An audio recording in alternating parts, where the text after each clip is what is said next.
à l'heure, en fait, on a repris cette deuxième partie parce que tout à l'heure, il y avait une question, dernière question. Quelqu'un voulait poser la question. Il a dit que, est-ce que, il s'agissait de l'impact sur l'Afrique entière. Est-ce que le port Tangemed, il a des impacts positifs sur toute l'Afrique? C'est un petit peu ça, n'est-ce pas, Jérôme? Exactement. Voilà. On va voir l'impact que le port Tangemed a sur les autres pays d'Afrique en général. Okay. En fait, le grand impact, c'est en fait encourager les autres pays africains à faire de même. C'est-à-dire, parce qu'il a comme ambition, Tangemed, d'exporter le concept. Donc, d'exporter le concept et par conséquent, d'aider les pays africains à mettre en place une infrastructure similaire. Je crois que là, le plus important impact. Évidemment, le port de transportement, c'est un port, en fait, c'est pour l'Afrique, c'est pour l'Europe, mais c'est surtout pour l'Afrique. Vous voulez vous présenter? C'est Aïd Sahmed, c'est le chef cabinet de Workshop Academy. Très bien. Donc, bonsoir, Sia Omari. Alan, bonsoir. Bonsoir. Ça fait plaisir de vous voir parmi nous. Le plaisir partagé. Merci, merci. Donc, en fait, ma question, c'est un peu technique. Si vous pouvez nous faire un petit résumé sur les opérations qui se font au niveau du port, donc la logistique portuaire. Tout à l'heure, j'ai insisté sur les intervenants au niveau des ports. Les intervenants au niveau des ports et au niveau donc du commerce international. Parmi les intervenants importants, si vous voulez, c'est l'importateur-exportateur. L'importateur-exportateur. 2, le transporteur. Le transporteur, en fait, qui assure un tout petit peu l'acheminement de la marchandise d'un point A jusqu'au point final. Donc, il y a le transporteur logisticien, de manière générale. 3, il y a le transitaire. 4, il y a le service douanier. Et 5, il y a le gestionnaire du port. Donc, l'opération, toutes les opérations passent nécessairement par ces 5 intervenants. Moi, je suis importateur ou exportateur. Exportateur vers un client qui se trouve par exemple en Espagne. D'abord, je m'adresse à un transporteur logisticien qui va me charger la marchandise. Je vais lui fournir tous les documents, tout ce qui est facture, tout ce qui est liste de colisage, tout ce qui est CMR, pour qu'il prépare, si vous voulez, le dossier de transit. Une fois au niveau de... Parce que, bon, il y a un transporteur et aussi, il assure également, des fois, un service de transit où il prépare un dossier pour le transitaire, pour qu'il fasse le travail. Donc, il reprend tout le dossier et fasse sa déclaration vis-à-vis de la douane. Et ensuite, ce transporteur, il a tout un ensemble d'actions, en fait, pour acheminer la marchandise. C'est-à-dire, il a un point de départ, un point d'arrivée.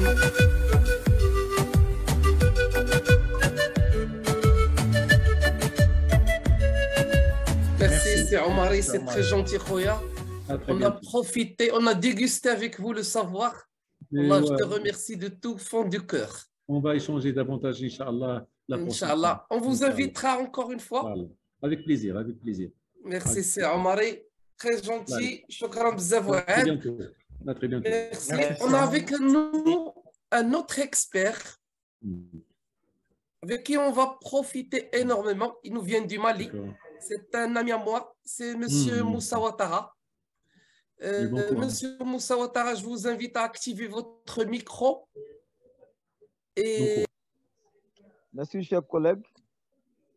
Et merci, chers spécialistes en logistique et transport. Moi, c'est Ouattara Moussa, comme il a dit tout à l'heure. Je suis spécialiste en transport logistique. Il fait 2 fois la taille de la France en termes de superficie, environ 1 241 000 km². La capitale, c'est Bamako, également la capitale politique. La population malienne va évoluer environ à 20 millions d'habitants. Il est situé en Afrique de l'Ouest subsaharien. Et nous faisons frontière avec un certain nombre de pays tels que la Côte d'Ivoire, la Mauritanie, la Guinée-Conakry, l'Algérie, le Burkina Faso, le Sénégal, le Niger.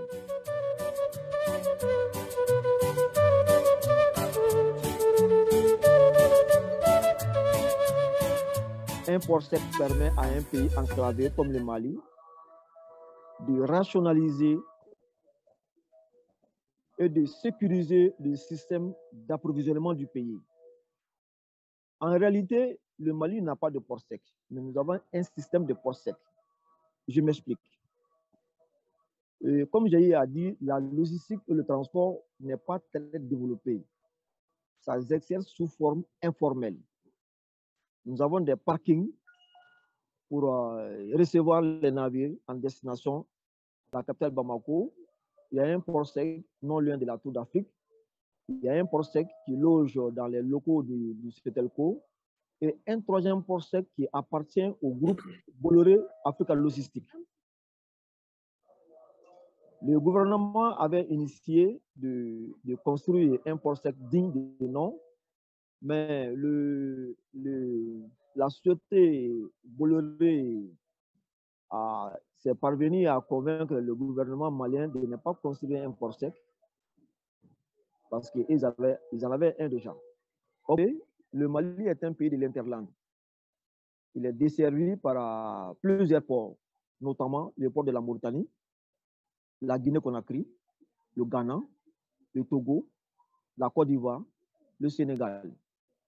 Maintenant, puisque le port du Sénégal, le port de Dakar et le port de la Côte d'Ivoire, qui sont des ports qui sont convoités, qui sont vraiment sollicités par les chargeurs maliens, donc du coup, le gouvernement malien a voulu construire 2 ports à 2 entrées, notamment un port sec sur la route, sur le corridor Bamako-Abidjan, Bamako qui est la capitale du Mali, et un port sec dans la première région qui se situe sur le corridor Bamako-Dakar. Maintenant, une fois les camions, quand ils arrivent au niveau des ports secs du Mali que je viens de vous citer, il y a un certain nombre de critères qui doivent se soumettre, notamment la première, ils doivent passer à un enregistrement à l'entrée du parking. Ensuite, deuxièmement, obtenir le bon d'entrée au niveau du parking. L'immobilisation du camion. Ils vont récupérer le T1, la manifeste. Ensuite, ils vont continuer à acheter le formulaire vierge du CECIM, qui est le Conseil malien pour le commerce et de la concurrence. Après, ils vont faire une déclaration de mise à la consommation. Ensuite, ils vont remettre la déclaration à la douane. Après, faire une vérification de recouvrage du dossier. Après, obtenir le numéro de liquidation. Payer les droits, viser la déclaration au chef du bureau, faire contrôler la déclaration section recherche, obtenir la facture du port sec, payer la facture, obtenir le bon de livraison. Ensuite, ils vont faire signer le bon de livraison pour enfin obtenir la sortie. Après, ils vont s'enregistrer à la section de recherche. C'est ainsi qu'ils vont présenter le bon de sortie pour sortir à la contrôle au niveau de l'enquête de la douane et pour être contrôlé par la BMI. Après, le Mali a des relations de commerce que j'ai nommé ici. Le commerce est transfrontalier. Donc, Maintenant, en principe, pardon, Monsieur Moussa, en principe, lorsque quelqu'un qui est analphabète, qui ne connaît rien, il doit en principe déléguer cette opération de passage au port sec à un expert. effectivement, souvent, ils font pas, ils se plient pas à ces règles-là. Certains essayent de faire eux-mêmes, sinon d'autres font un rappel à un commissionnaire agréé, et soit à un déclarant en douane pour faciliter le passage en port sec. Évidemment, évidemment. Voilà. Sinon, au Mali, les importations et les exportations sont soumises à une intention de délivrer par le service de la concurrence sans restriction de la qualité et la valeur. Normal. Il existe deux types de biens entre le Mali et ses voisins depuis la nuit des temps. Il y a les importations et les exportations. Comme j'ai eu à vous dire, il y en a de façon formelle, il y en a de façon informelle. Maintenant, je vais vous citer un certain nombre de types de liens commerciaux. Vous me suivez? Oui, oui, bien sûr. Oui, oui. Voilà, Ah, voilà. Comme partenaire commerciaux du Mali, ou commercial du Mali, et dans la sous-région et à travers le monde entier, je peux citer entre autres la Côte d'Ivoire, l'Union européenne, le Sénégal. Vous comprenez? Là, ce sont les pays avec qui vous faites le plus de commerce. Plus de commerce, le Sénégal et la Côte d'Ivoire. Ensuite, il y a l'Union européenne et la Chine. Et pour les marchandises qui vont à l'Union européenne, la Chine, ça passe justement par ces deux pays. Ça passe par ces deux pays. Parce que ça doit partir en maritime. Le port de Dakar et le port de Sénégal, surtout le coton. La plupart du côté malien se passe par le port de la Côte d'Ivoire, le port d'Abidjan. Et si les Abidjanais font trop de mal ou trop d'exigences, les chargeurs maliens se tournent vers le port de Dakar. D'accord. Vous comprenez? Oui, oui, oui, bien sûr. Mais sinon, il y a d'autres ports. Vous pouvez passer encore par d'autres ports. Oui, quand nous étions sous Amarco, les chargeurs maliens passaient par le port de Nouakchott et de la Guinée, parce que la Guinée n'a jamais fermé la frontière au Mali. Ah, d'accord. Oui, la Mauritanie aussi n'a jamais fermé la frontière au Mali. Donc le Mali passait.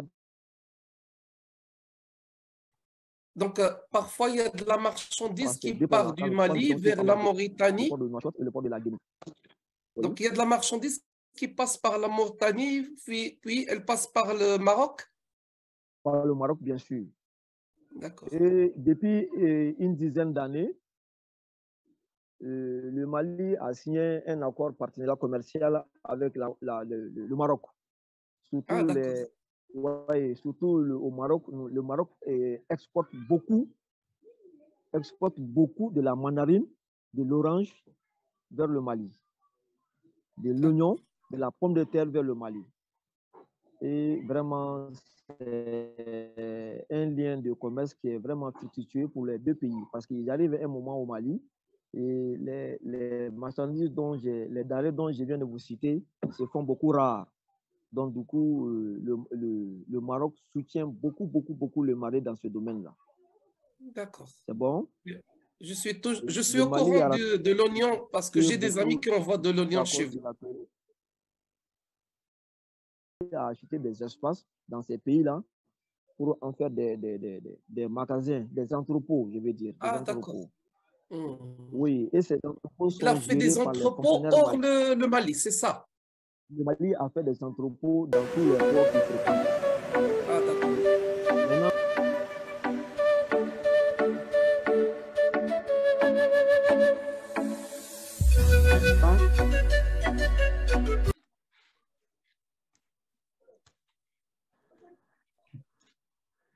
Donc, parmi les exemples qu'on va traiter, c'est l'exemple du Maroc avec son partenaire Tchad. Donc, comment on exporte vers le pays Tchad et quelles sont les difficultés généralement en matière de logistique, en matière de transport. Donc, le Maroc et le Tchad ont signé plusieurs accords de coopération, dont 2 sont généralement dans le domaine de l'international routier et dans la logistique. Donc, je vais faire partager avec vous un exemple d'une exportation donc, que j'ai vécue dernièrement vers un export vers le Tchad. Donc, comme vous le savez, vous allez voir sur la carte, sur le Tchad, il n'y a pas de port. Donc, on exporte vers le Tchad à travers le Cameroun. Donc, j'avais un conteneur qui est exporté vers Djamena. Donc, du Casablanca à Djamena sur Tchad. Mais lorsque le conteneur est arrivé sur le Cameroun, on a trouvé des difficultés à acheminer ce conteneur vers le Tchad. Pourquoi?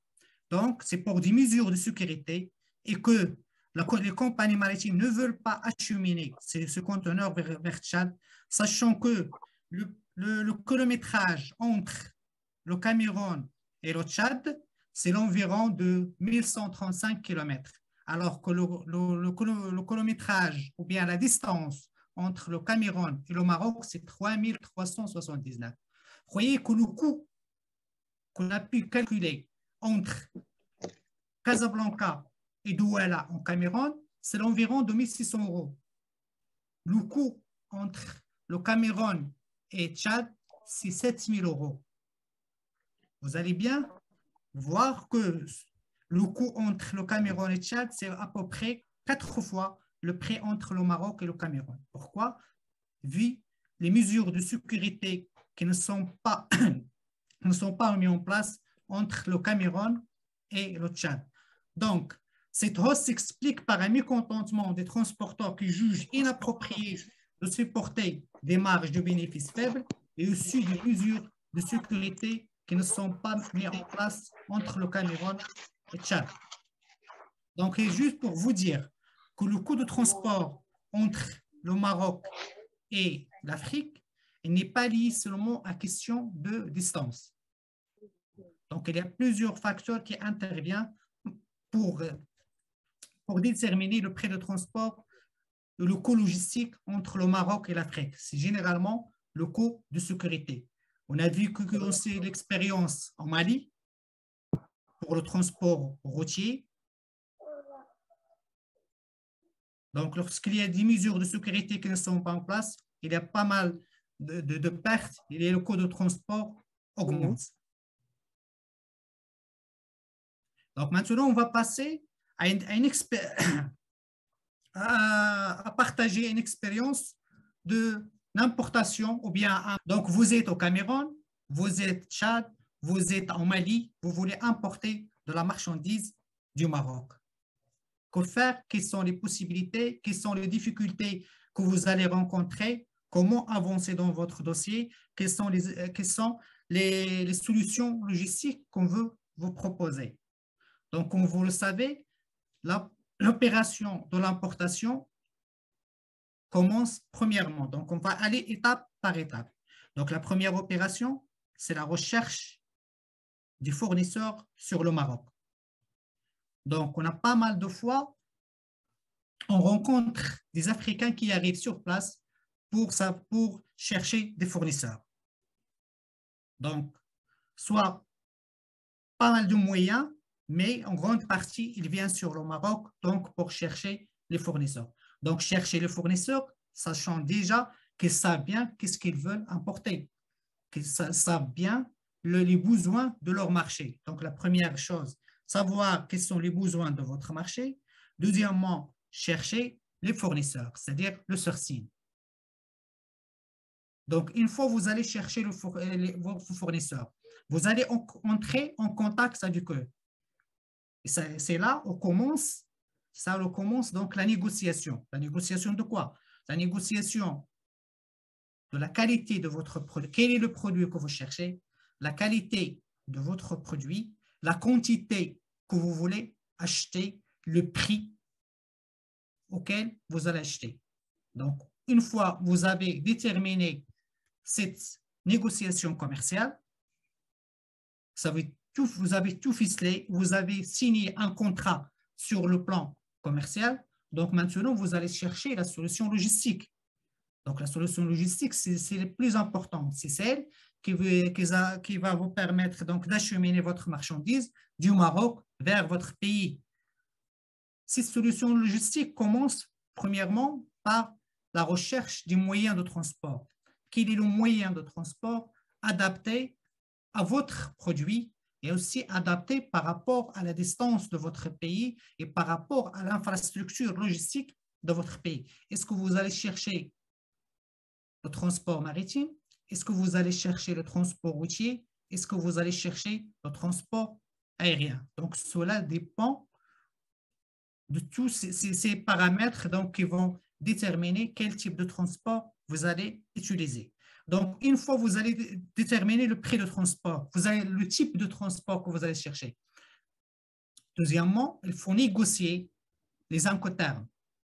Ça aussi, c'est tout un sujet différent. Est-ce que c'est vous qui payez le transport ou bien c'est votre fournisseur qui paye le transport? Troisièmement, vous avez déterminé le prix de transport, vous avez déterminé la manière qui paye le transport. Troisièmement, vous allez fixer les documents de transport. Qui dit documents de transport, c'est-à-dire les moyens de paiement. C'est en fonction de votre négociation avec l'autre. Est-ce qu'il y a l'intervention de la banque ou vous allez payer directement votre fournisseur, etc., etc. Donc, on a parlé, la première négociation, c'est la négociation commerciale. La deuxième négociation, c'est la négociation logistique. C'est-à-dire quel type de transport, qui paye le transport et après le paiement de la marchandise. Donc, 3 points très importants donc, qui vous permettre de bien négocier avec votre fournisseur et de négocier aussi les solutions logistiques qui vous permettent de ramener votre marchandise dans la meilleure sécurité du Maroc vers le pays à destination. Troisième point dont je vais parler, c'est la notion de BESC. Donc, c'est quoi le BESC? Donc, pour toute importation dans la plupart des pays européens, lorsqu'on veut exporter du Maroc, les pays africains, le Maroc veut exporter à destination des pays africains, il a besoin du BESC. Donc, c'est quoi le BESC? Donc, le BESC, c'est un bordereau électronique. Ça permet quoi? Ça permet le suivi de la marchandise depuis la sortie du Maroc jusqu'à l'arrivée de destination. Dans un premier temps, c'était un formulaire à remplir avec un certain nombre d'informations. Informations sur la marchandise, la valeur de marchandise, le type de transport, toutes les informations relatives à cette marchandise et doivent être accompagnées de la marchandise. Maintenant, avec la digitalisation du commerce international, donc on passe de formulaire papier à un formulaire électronique. Et cela est utilisé par les pays africains, c'est pour des raisons de sécurité, pour des raisons statistiques, etc. Donc, certains pays, ils l'obligent. Si vous envoyez la marchandise sans s'inscrire dans le BESC, la marchandise sera bloquée. Donc, c'est très important à prendre en considération pour toute importation du Maroc vers l'Afrique. Donc, il y a la validation des BESC. Et ce n'est pas gratuit. C'est généralement pour un export qu'on a fait partir vers Douala, je crois, c'est les 160 €. Et pour arriver, par exemple, jusqu'à Tchad, c'est les 210 €. Mais c'était obligatoire. C'est comme une déclaration douanière. Si vous n'avez pas validé le BESC, la marchandise sera bloquée à destination.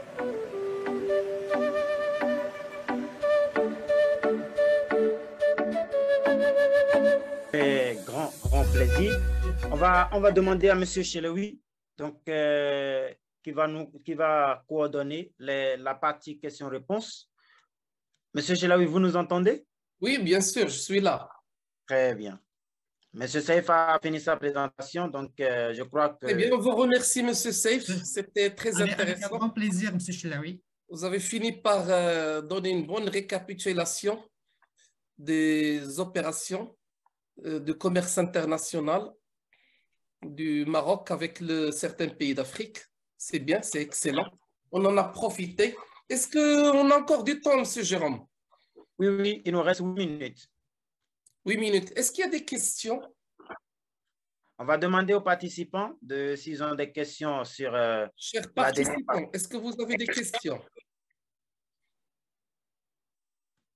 Je pense qu'ils sont fatigués, c'est à force d'avoir trop d'informations.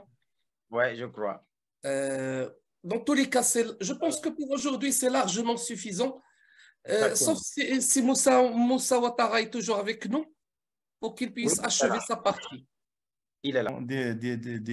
Des stratégies ou bien des politiques pour faire avancer les choses. Bien sûr. Justement, le Mali, c'est le problème, il est politique d'abord. Oui, c'est politique d'abord.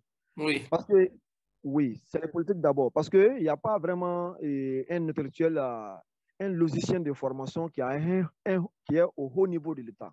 Il n'y en a pas. Maintenant, au Mali, c'est un problème de politique, comme M. Chelaï a dit. Maintenant, pour que l'État puisse vraiment investir dans un domaine, il faudra qu'il y ait quelqu'un qui est vraiment un spécialiste dans le domaine qui en font la demande et qui fait pression sur l'État.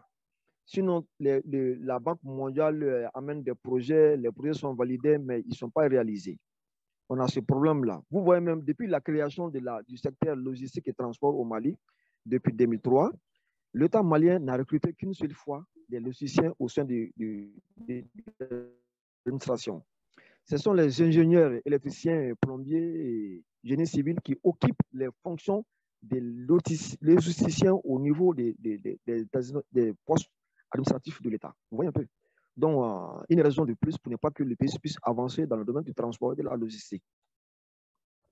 Quand même, l'État, les autorités actuelles font de leur mieux pour vraiment mettre des infrastructures minimum à la disposition de la population.